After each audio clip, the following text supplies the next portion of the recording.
अब बंगाल में बीजेपी का सारा खेल अखिलेश की हुई बुआ से सीक्रेट बात लगाएंगे चुनावी मंच से दहाड़। इकरा हसन के भी बंगाल जाने की खबर, कटी सियासी गदर। बुआ को जिताने के लिए अखिलेश ने झोंकी ताकत, बनाया हुमायूं कबीर के वीडियो सामने आने के बाद तगड़ा प्लान। मुस्लिम भी अब देंगे खुलकर ममता बनर्जी का साथ। जब सियासत में रिश्ते बनते हैं तो खेल बदलते देर नहीं लगती, एक फोन कॉल ही काफी होता है पूरा माहौल पलटने के लिए। बंगाल की राजनीति में इस वक्त कुछ ऐसा ही होता दिख रहा है, क्योंकि खबर है कि अखिलेश यादव और ममता बनर्जी के बीच हुई एक अहम बातचीत ने पूरे चुनावी समीकरण को हिला दिया है। और इसी बातचीत के बाद अब अखिलेश यादव ने बंगाल के लिए बड़ा प्लान तैयार कर लिया है, जिसने बीजेपी के खेमे में हलचल पैदा कर दी है। सूत्र बताते हैं कि ये बातचीत पूरी रणनीति पर केंद्रित थी, जिसमें यह तय किया गया कि कैसे भाजपा के आक्रामक प्रचार का जवाब दिया जाए और कैसे उन इलाकों में माहौल बनाया जाए जहां मुकाबला बेहद कड़ा है। यही वजह है कि अब अखिलेश सिर्फ समर्थन देने तक सीमित नहीं रहेंगे, बल्कि खुद बंगाल जाकर मैदान में उतरने वाले हैं, जिसके पीछे की एक और खास वजह भी है जो आपको इस वीडियो में बताते हैं। दरअसल इस पूरे घटनाक्रम का सबसे बड़ा कारण हुमायूं कबीर विवाद बना है, जिसके बाद मुस्लिम वोट बैंक में जो असमंजस की स्थिति बनी थी, अब उसे अपने पक्ष में करने की कोशिश तेज हो गई है। पहले जहां हुमायूं कबीर और असदुद्दीन ओवैसी के गठबंधन से वोटों के बंटवारे का खतरा था, वहीं अब गठबंधन टूटने के बाद यह संभावना जताई जा रही है कि मुस्लिम वोट एकजुट होकर ममता बनर्जी की तरफ जा सकते हैं।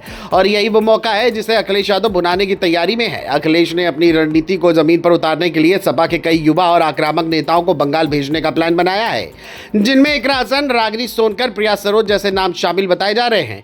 ये सभी नेता अलग अलग इलाकों में जाकर जनसभाएं करेंगे और माहौल तैयार करेंगे। खास बात यह है कि इन नेताओं को उन सीटों पर फोकस करने के लिए कहा गया है जहां मुकाबला सीधे भाजपा और टीएमसी के बीच है। सिर्फ यही नहीं, खबर यह भी है कि अखिलेश यादव खुद इन इलाकों में रैलियां करने वाले हैं जहां भाजपा की तरफ से योगी आदित्यनाथ का कार्यक्रम तय है, यानी जहां योगी की रैली होगी वही अखिलेश भी जाकर जवाबी माहौल बनाएंगे। राजनीतिक जानकार इसे सीधी टक्कर की रणनीति मान रहे हैं, जिसमें यूपी की राजनीति अब बंगाल की जमीन पर उतरती दिख रही है। दूसरी तरफ ममता बनर्जी भी पूरी तरह एक्टिव मोड में नजर आ रही है। उन्होंने उन सीटों पर खास फोकस करना शुरू कर दिया है जहां पिछली बार उनकी पकड़ कमजोर रही थी। ऐसे में अखिलेश यादव का समर्थन उनके लिए एक बड़ा राजनीतिक बूस्टर बन सकता है, खासकर तब जब मुस्लिम वोट बैंक के एकजुट होने की संभावना बढ़ रही हो। भाजपा की बात करें तो पार्टी ने पहले ही साफ कर दिया है कि वो इस चुनाव को हल्के में नहीं लेने वाली। अमित शाह और योगी आदित्यनाथ जैसे बड़े चेहरों को मैदान में उतारकर पार्टी ने संकेत दे दिया है कि वो पूरी ताकत झोंकने वाली है। लेकिन अब अखिलेश यादव की एंट्री ने मुकाबले को और भी ज्यादा कांटे का बना दिया है। अगर इस पूरे घटनाक्रम को एक लाइन में समझे तो बंगाल का चुनाव अब सिर्फ राज्य की राजनीति नहीं रहा, बल्कि ये राष्ट्रीय स्तर का मुकाबला बन चुका है,